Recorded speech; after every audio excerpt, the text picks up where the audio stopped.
Alright, Budget Comics back in with another budget haul. 7 books to think of before you go to the comic book store on Wednesday. We'll start with Birds of Prey, number 127. I've noticed last issue's kind of becoming popular a little bit. This is the final issue of this series, so for Batman fans, this is kind of a cool book.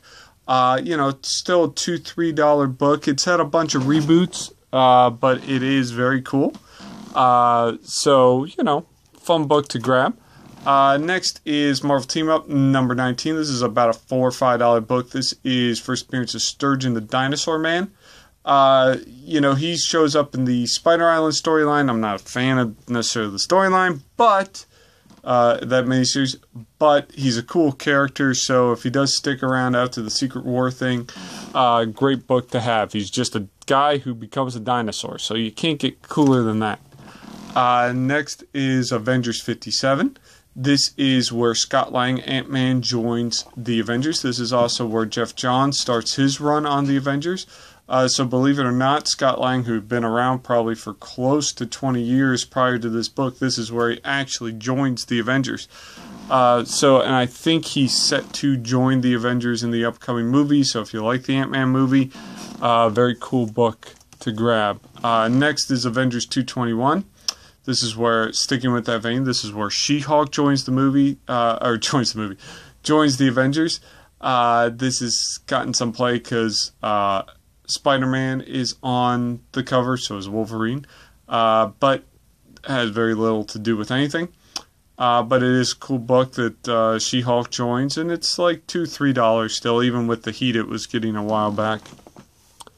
Next is Batman Confidential number 10.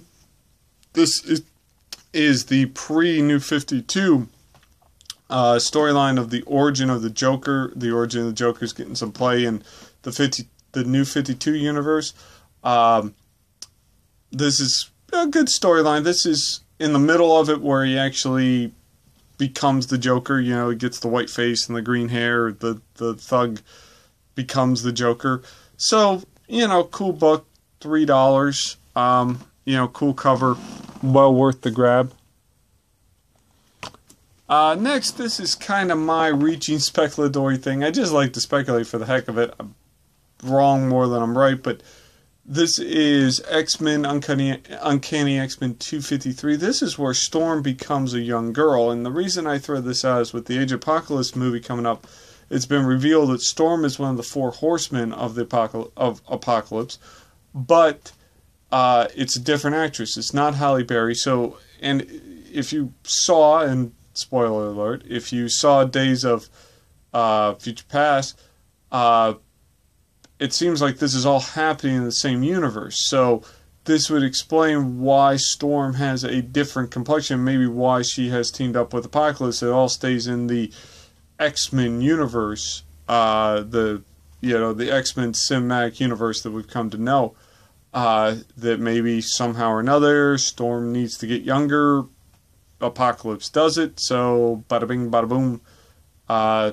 This issue could be worth picking up.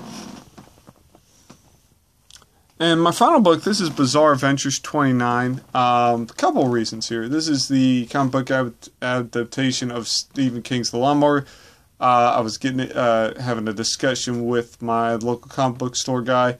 I read an article, I think it was Invest Comics, that said this is Stephen King's first comic work. He actually wrote this adaptation. The guy at my comic book store said it may have been another magazine. I'm not sure, so check that out. Nevertheless, Stephen King did write this, so that's kind of cool.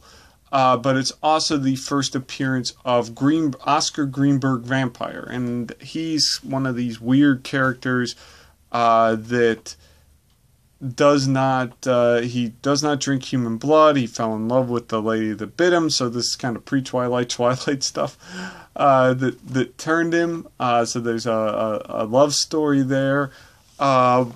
And the reason I bring him up is that he made very few appearances. This, and then in 85, this came out I think in 81. In 85, he had a graphic novel. And both this this and that graphic novel are being collected in a couple of months in an upcoming trade paperback. So Marvel might have plans for this character. With Doctor Strange movie coming up, he could show up there. With the Howling Commandos are apparently sticking around after Secret Wars, he could show up there. He's just that oddball, quirky character that you never know. So, if you see it, I got this for $4. So if you see it, well worth grabbing. Well, that's it for now. Again, this is Nate with Budget Comics signing off. Like if you like. I'm going to post again if you don't.